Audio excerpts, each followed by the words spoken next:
మర్యాదగా వాళ్ళని అడిగి తెలుసుకోవాల్సిన అవసరం ఉంది. ఫ్రెండ్లీ పోలీసింగ్ మిస్యూజ్ చేసినా అబ్యూజ్ చేసినా this government is not going to spare anyone. It is clear, it is love. మీరందరూ పోలీస్ అధికారులు స్పష్టంగా అర్థం చేసుకోండి.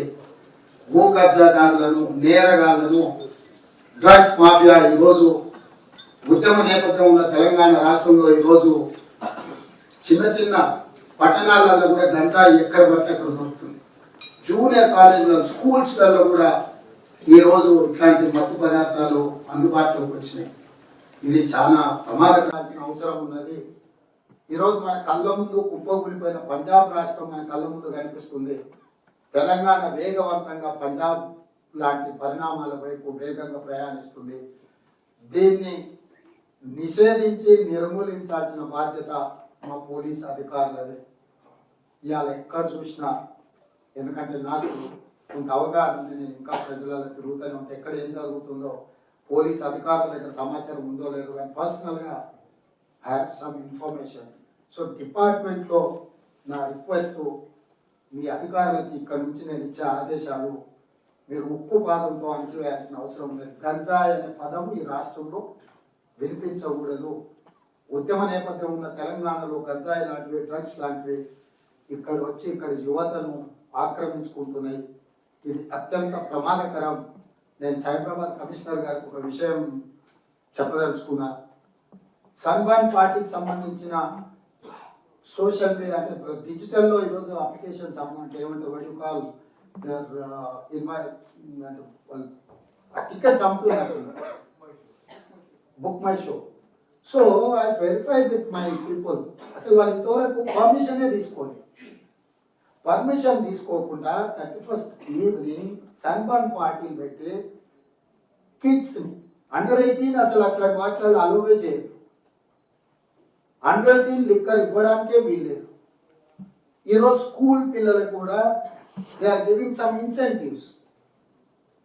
సో అసలు ఆ బుక్ మై షో ప్లాట్ఫామ్ ఎవరిది? ఈ సన్బర్న్ ఈవెంట్ ఆర్గనైజ్ చేస్తున్నది ఎవరు?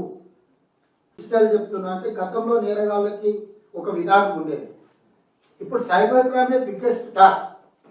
ఎందుకంటే సాంప్రదాయబద్ధమైన నేరాలు అంటారు కదా, ఆ నేరాలు ఇప్పుడు మొత్తం కంప్లీట్గా సైబర్ క్రైమ్ వైపు వెళ్ళిపోయింది. అంటే ఏ నేరం కూడా గతంలో చేసే నేరాలు కన్వెన్షనల్ క్రైమ్స్ అంటారు కదా, ఇప్పుడు దాని నేచర్ మారిపోయి సైబర్ క్రైమ్, సైబర్ కనెక్టివిటీతోని ఈ క్రైమ్లో పాల్గొంటున్నారు. సో మీరు సైబర్ సిస్టమ్ని ఏదైతే వాడుకుంటున్నారో వాళ్ళ బిజినెస్ కానీ లేకపోతే వాళ్ళ క్రైమ్కి కానీ, ఇది ఇంకా స్ట్రెంథెన్ చేసుకోవాల్సిన అవసరం ఉన్నది. దీని మీద కూడా మీరు అందరూ పోలీస్ అధికారులు ప్రత్యేకంగా ఫోకస్ పెడుతుంది. ఇట్లాంటి ఈవెంట్స్ ఏమైనా వచ్చినాయంటే మీరు స్క్రూటినీ చేయండి. దానివల్ల ఇన్కమ్ జనరేట్, ఆదాయ వనరుగా మీరు చూడకండి. అవి ఎలాంటి కల్చర్ని మన దగ్గర ఇంజెక్ట్ చేస్తున్నాయి, మన యంగర్ జనరేషన్ని ఏ విధంగా ముందుకు తీసుకెళ్తున్నాయి. హుక్కా సెంటర్స్ కానీ, పబ్లలో జరిగే వ్యవహారాలు కానీ, లేకపోతే ఇట్లాంటి సన్బర్న్ పార్టీలు ఆల్మోస్ట్ గోవా, మహారాష్ట్ర, కర్ణాటక బ్యాన్ చేసింది, దాన్ని క్యాన్సిల్. ఇంతకుముందు గోవా ఇచ్చిన దాంట్లో జరిగిన ఇన్సిడెంట్ అండ్ యాక్సిడెంట్స్ తోని గోవా గవర్నమెంట్ బ్యాన్ చేసింది, మహారాష్ట్ర గవర్నమెంట్ పర్మిషన్ ఇచ్చి క్యాన్సిల్ చేసింది, అండ్ కర్ణాటక గవర్నమెంట్ పర్మిషన్ ఇచ్చి క్యాన్సిల్ చేసింది.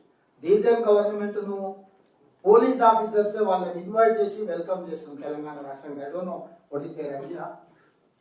కానీ ఇప్పుడు వాళ్ళు మరి మీ దగ్గరికి పర్మిషన్కి వచ్చిందా రాలేదా? According to my information there is no such permission for Sunburn party, but they selling the tickets and they are collecting money from normal people.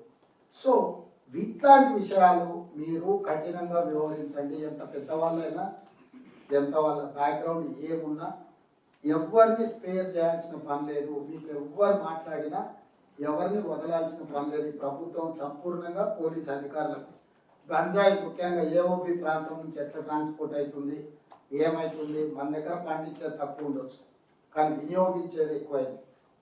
AOB ప్రాంతంలో నుంచి మన ప్రాంతానికి గంజాయి ఏ రకంగా వస్తుంది ఏందనే దాని మీద కూడా మా పోలీస్ అధికారులు లా అండ్ ఆర్డర్ కంట్రోల్ చేయడం ఒకటే కాదు, ఈరోజు ప్రతి జిల్లా ఎస్పీ మీ ప్రాంతాలలో మండల స్థాయి చిన్న చిన్న పట్టణాలలో కూడా కాలేజీలలో ఇది ఎక్కువగా వినియోగిస్తుంది.